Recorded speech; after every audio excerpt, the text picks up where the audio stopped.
Hello everyone. Welcome to Think Hour. Today, we're going to talk about why you can't stop thinking about that one unfinished thing, the email you never replied to, the conversation you left hanging, the show you stopped watching halfway through for no real reason at all.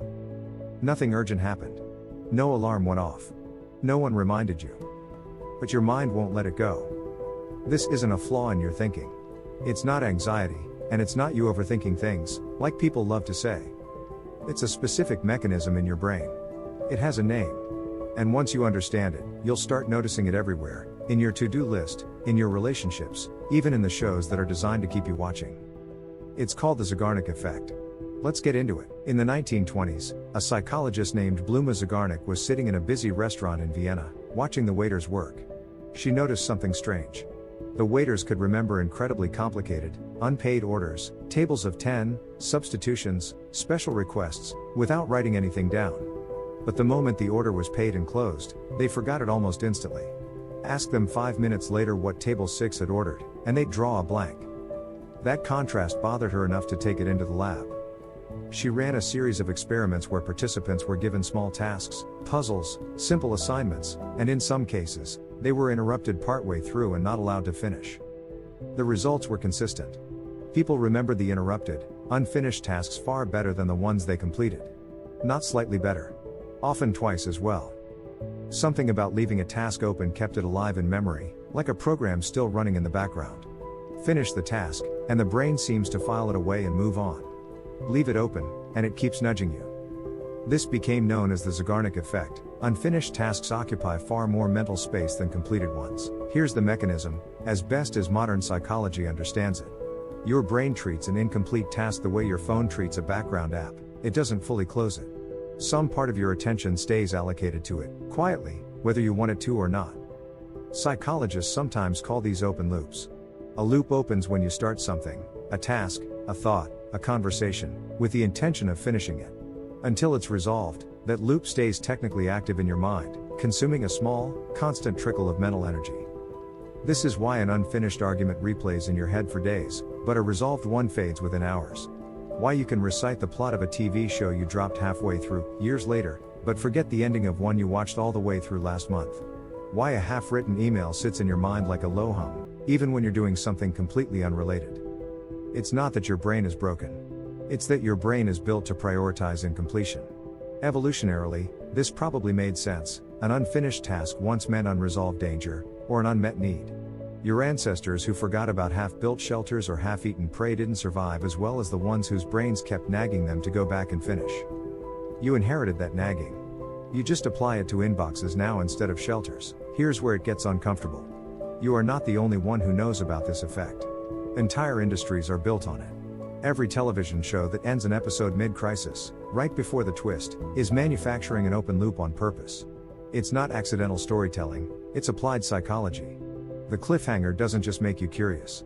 It creates a small, real cognitive itch that your brain wants closed, and closing it means pressing play on the next episode. Video games do the same thing with quest markers and almost their progress bars. Social media apps do it with notification badges. A small red number is an open loop given a shape. Your brain sees it and wants it resolved, even if the content behind it doesn't matter at all. Even the continue watching row on a streaming platform is engineered around this. It's not there to remind you casually. It's there because an unfinished thing pulls at you more than a finished one ever will, and someone on a product team knows that better than you do. This is the same effect Zeigarnik found in a Vienna restaurant a century ago, just industrialized. Now here's the part that actually matters for you. Once you understand this mechanism, you can stop being controlled by it, and start using it deliberately. First, if you struggle with procrastination, the Zeigarnik Effect explains why starting is often the hardest part, and also why it's the most powerful move available to you. The moment you begin a task, even for 2 minutes, you open a loop. And an open loop pulls at your attention until it's closed. This is why simply starting a report, a workout, or a difficult conversation often makes it far easier to keep going. You're not relying on willpower anymore. You're relying on your brain's discomfort with incompletion. Second, if you want to remember something you're learning, stop consuming it in one uninterrupted sitting. Pause deliberately, mid-thought, before finishing a chapter or a lesson. That artificial interruption creates an open loop, and open loops are what your memory holds onto. This is part of why studying in short, interrupted sessions often beats one long session. You're leaving loops open on purpose, so the material keeps surfacing in your mind between sessions. Third, and this is the one most people never think to apply, if a worry or a thought keeps intruding on your focus, don't try to suppress it.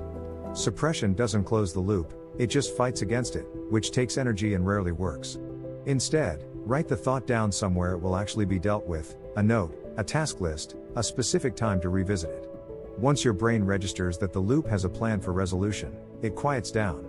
Studies on this technique, sometimes called the Zeigarnik release, have found that writing an open task down, even without completing it, reduces the intrusive pull of that task almost as much as finishing it would.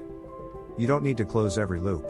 You just need your brain to believe the loop is being handled, so the next time your mind drags up something unfinished at 2 a.m., an email, an apology you owe someone, a project sitting half done, you'll know exactly what's happening.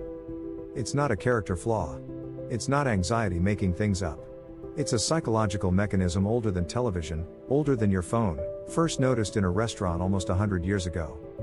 Your brain isn't trying to torment you. It's trying to protect you from leaving something important behind. The way to quiet it isn't to ignore it, and it isn't to finish everything all at once. It's simply to give every open loop somewhere to go. Close what you can. Write down what you can't. And the noise gets quieter, one loop at a time. Thank you for watching.